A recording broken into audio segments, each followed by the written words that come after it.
I'd like us to be aware of the presence of Dr. Mary Beth Sampson in the house. She's the Associate Dean of Graduate Studies, Texas A&M University in Commerce, Texas. She's with Charles, her fiancé, and her two sons and a daughter-in-law. They're going to tie the knot after we're done here during the service. So I want you to leave the sanctuary right after the service so they can get into their business. But I want you to welcome Dr. Mary Beth Sampson, Charles, and the rest of the family.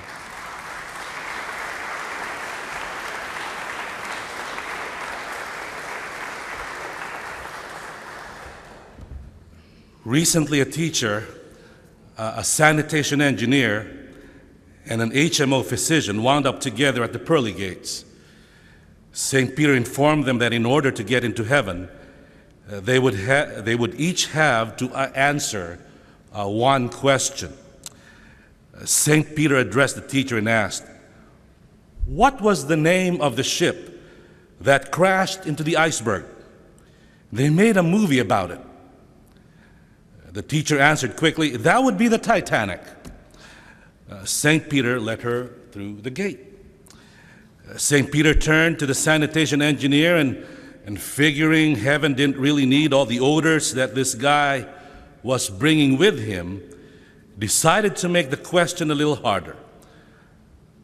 How many people died on the ship? Fortunately for him, the sanitation engineer had just seen the movie and answered, "About 1,500. "That's right. You may enter." St. Peter then turned to the HMO physician. "Name them."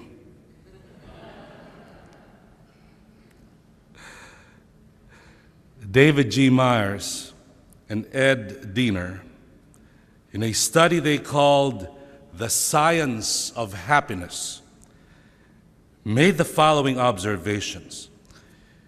They found that from 1967 to 1995, Psychological Abstracts mentions articles that address anger 5,119 times.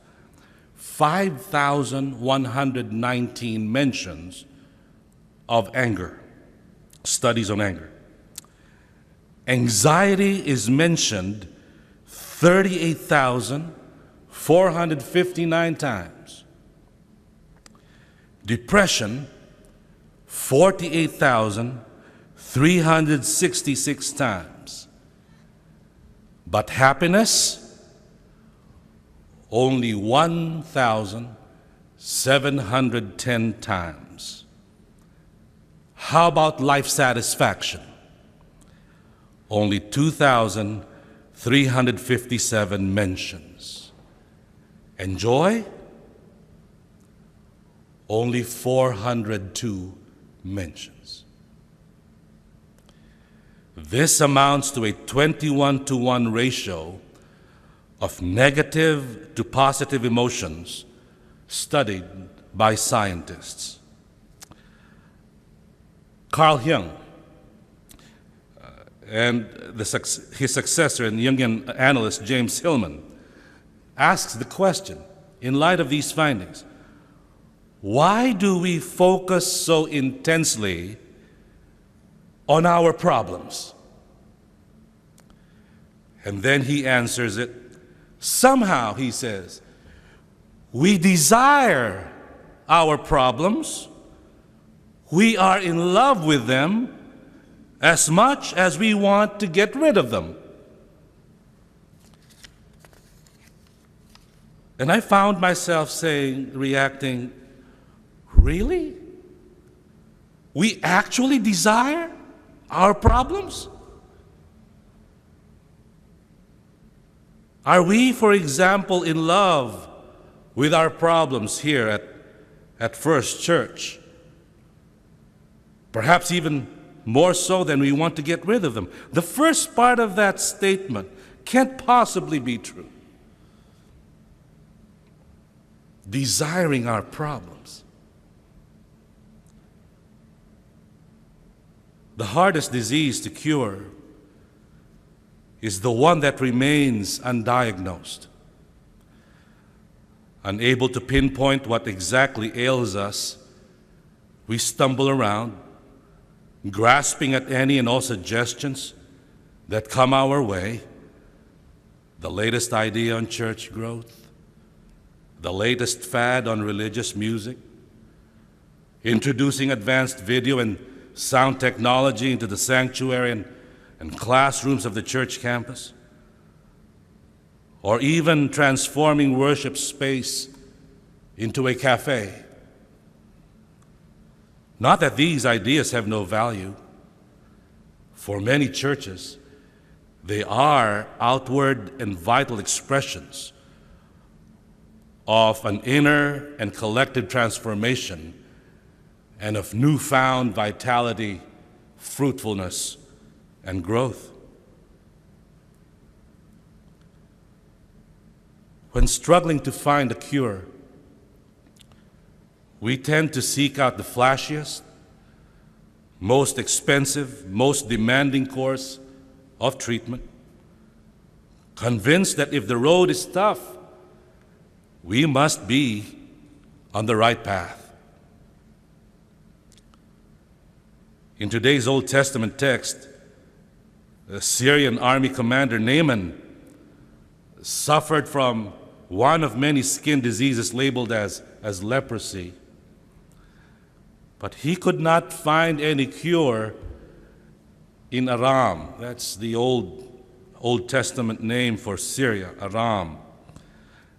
In desperation, Naaman journeys to Israel to visit a prophet he has been told could heal him. But when Naaman receives the prophet's prescription, go down to the Jordan and bathe there 7 times. And he did not even give him the prescription personally. He sent a servant. And when he does that, he is outraged by the seeming simplicity of the treatment. Instead of performing some elaborate healing ritual, complete with pomp and hocus pocus, Elisha merely instructs Naaman to go and bathe in the Jordan. The prophet, as I said, does not even appear before Naaman to accurately diagnose his malady. He simply sends a servant out to Naaman with his directions. Now, Naaman thought a return to complete health depended on his obtaining a cure for his leprous skin condition. Elisha's diagnosis and proposed treatment, however, revealed that Naaman needs more than his skin cleared in order to be restored to full health. What he needed most was an attitude adjustment. The prideful sense of self-importance that Naaman demonstrated outside Elisha's door had to be washed away just as completely as the white lesions that covered his skin. Elisha's prescription is for humility, for unadorned faith in the healing abilities of Yahweh. The biblical witness and wisdom is way ahead of its years. The nervous, endocrine, and immune systems are all interlocked. What Elisha did was initiate crosstalk among the three. Naaman almost blew it. He was ready to do anything in order to receive healing. Anything. That is, except admit that he could do nothing but have faith that he would be healed. And only when Naaman finally lets someone else take the reins, only when he humbly submits himself to the plain, muddy waters of the Jordan, does Naaman finally experience the healing he longed for. Naaman's journey toward health teaches us that to be healed and whole, to experience life satisfaction or serenity, we as individuals and as a congregation must remain open to all the possibilities a life of faith might present to us. This is the way we've always done it. Needs to be adjusted to, I'm open to fresh ideas and approaches. Naaman kept an open heart throughout most of today's text. He began by being open to the suggestion of a Hebrew slave girl. A Hebrew slave girl telling her master, who was an Aramean or Assyrian, that he could go see a prophet in the enemy territory, Israel's place, to be healed. Naaman was open to seeking help from the enemy, Israel. He was open to meeting with the Israelite king. He was open to meeting with the prophet Elisha. Although his pride resisted to the last moment, Naaman ultimately revealed himself to be open to the wise words and counsel of his servant. In response to the slave girl and to his other servants' urging, he is at last open to the simplicity of the act required to give him healing. That is, bathing in the river Jordan. And people of faith to this day, when they find themselves in Israel, continue to immerse themselves in the waters of the Jordan.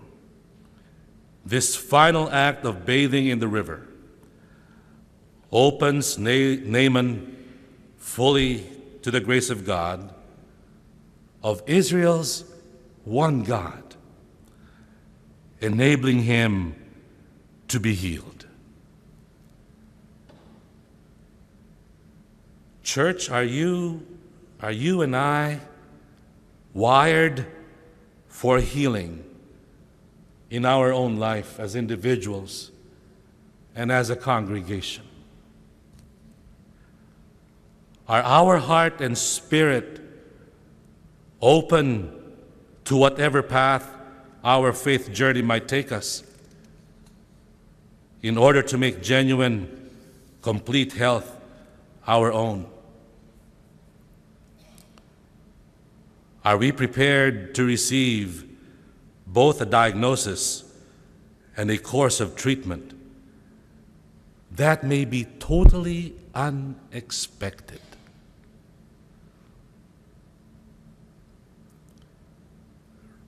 Ray Kaibartas, who was the personal trainer for Madonna, you know, that pop icon of the 80s and 90s, he wrote a book on fitness, and Madonna wrote an introduction for it. Sean Penn, who then was married to her, wrote a blurb for it, and the glamour people of the world clamored to support it. Its title is Fitness is Religion. Wrong. The biblical witness does not make fitness into a religion. Fitness is not religion. Religion is fitness. Today's biblical witness is that keeping the faith